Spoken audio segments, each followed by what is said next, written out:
CBI Manisha के पिता से मिलने नहीं गई। इसलिए नहीं मिलने गई क्योंकि सीबीआई को लगता है कि मनीषा के पिताजी, मनीषा के मामा जी, मनीषा का परिवार ही मनीषा का कातिल है। इसीलिए सीबीआई माता पिता से जाकर वहां पर उनसे मिली नहीं।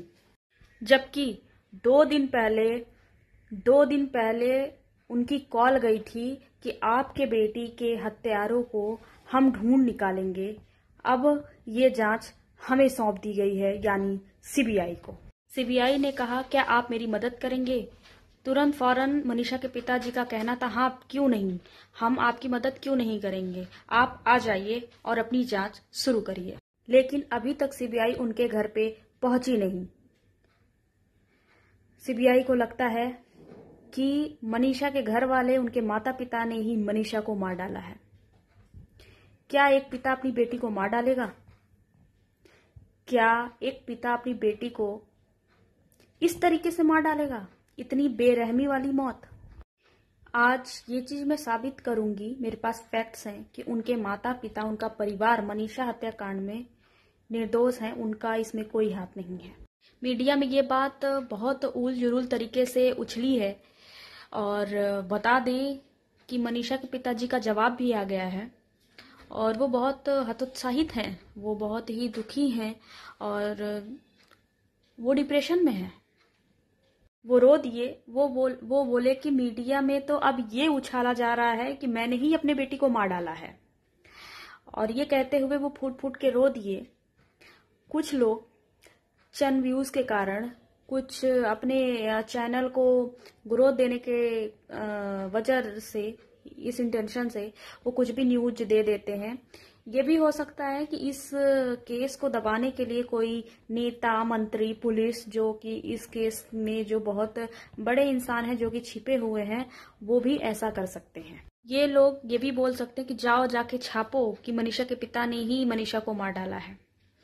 आपको बता दें कि आज से 10 दिन पहले मनीषा के पिता ने ही कहा था कि अब हम अपनी बेटी का अंतिम संस्कार तो कर दे रहे हैं, और वो इस केस से पीछे हट गए थे, ये कहते हुए कि ठीक है, हम संतुष्ट हैं ये सब जांच से। तो लोग ये कह रहे थे कि संजय जी ने पैसा खा लिया है क्या? संजय उनके मनीषा के पिताजी का नाम है। क्या इसके पीछे बड़े लोग थे और उन लोगों ने कुछ मोटी रकमें दे दी हैं क्या कि बेटी के इंसाफ के लिए लड़ नहीं रहे हैं और वो पीछे हट गए हैं? ये ऐसा लोगों का कहना था। तो उसी चीज की वजह से शक की निगाह जो है मनीषा के पिताजी पर गई थी। तो जानी भी चाहिए। तो सुनिए, आप एक तरफा आप लोग मत सोचा करिए, ठीक है? 2 तरफा सोचा करिए, दूसरा एंगल भी देखिए सोचने का। ये भी तो हो सकता है कि मनीषा के पिताजी को धमकी मिली हो कि तुम पीछे हट जाओ और अपने केस वापस ले लो और मनीषा का अंतिम संस्कार कर दो, वरना बहुत बुरा होगा। ये भी तो हो सकता है। ये भी तो हो सकता है कि वो धमकी में ये भी कहा गया हो कि अभी तो सिर्फ एक मरा है, न जाने और कितने लोग मारे जा सकते हैं, इसलिए अपना केस वापस ले लो।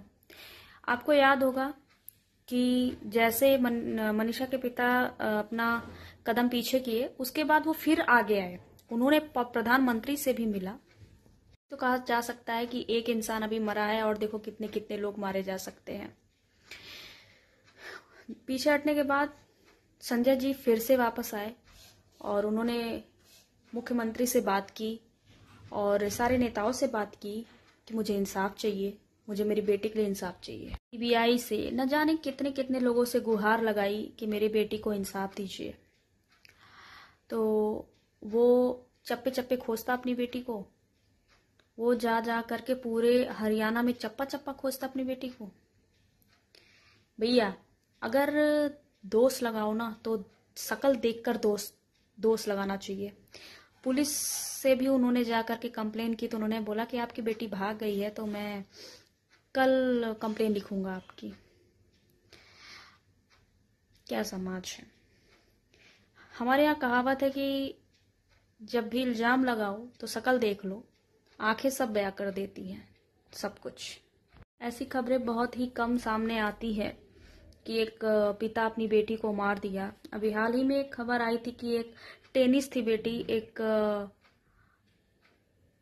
क्रिएटर थी, इन्फ्लुएंसर थी वो, और गोली मार करके बेटी की हत्या कर दी। उसमें दूसरे दिन ही पता चल जाता है कि उसके पिता ने उसको मारा है। शक की निगाहें पता ही चल जाता है। तो क्या संजय जी को देख करके आपको ऐसा लगता है कि वो अपनी बेटी का मर्डर किए होंगे? आश्चर्य वाली बात है। तो मैं यही कह के अपनी वाणी को विराम दूंगी कि पहले शक्ल देख लो, दूसरों की बात सुनकर आप किसी को जज नहीं कर सकते हो। फिलहाल मनीषा को इंसाफ दिलाओ, यही कहेंगे।